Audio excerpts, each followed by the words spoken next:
Elephants have sort of a mixed relationship with people.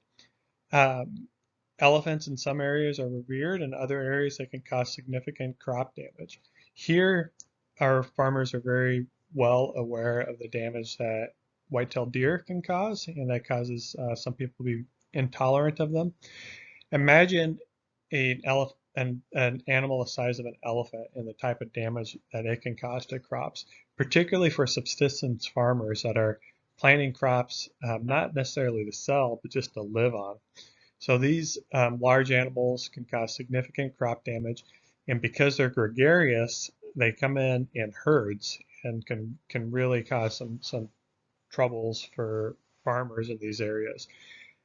This image that we're looking at here are Asian elephants, and elephants are protected through CITES, which is a international version of Endangered Species Act. They're protected in the United States under the Endangered Species Act, and so that limits the commercialization of elephant products. Unfortunately, in some of these areas, elephants are doing very well to the point of overabundance, and they still cause significant crop damage. And when there's no value to them, people can't sell them, they can't do anything with them, and they cause crop damage. That causes people to really not like them. So you see some of these kind of vigilante type of actions. This is where people are coming out with clubs and beating elephants to death with clubs. And another image where people threw Molotov cocktails and are lighting the elephants on fire because of the damage that they're causing. I think it's fair and safe to say that this is extremely unfortunate, and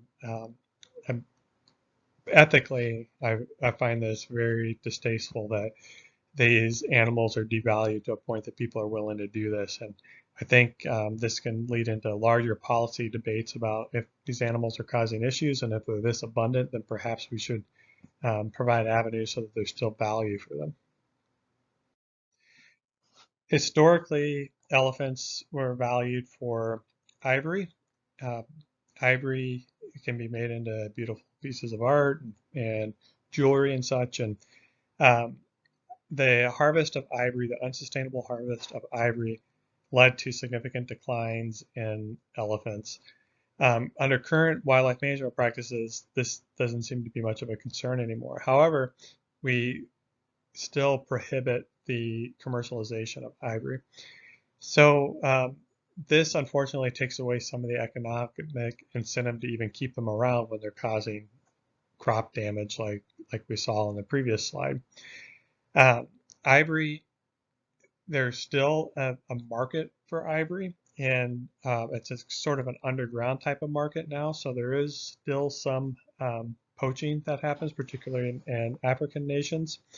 And unfortunately, I think some of the policies that we put in place to try to help elephants has actually sort of backfired. So here's an image of the Fish and Wildlife Service director, a couple directors back under the Obama administration, taking truckloads of ivory into Times Square, New York, and running them through a crusher and destroying them.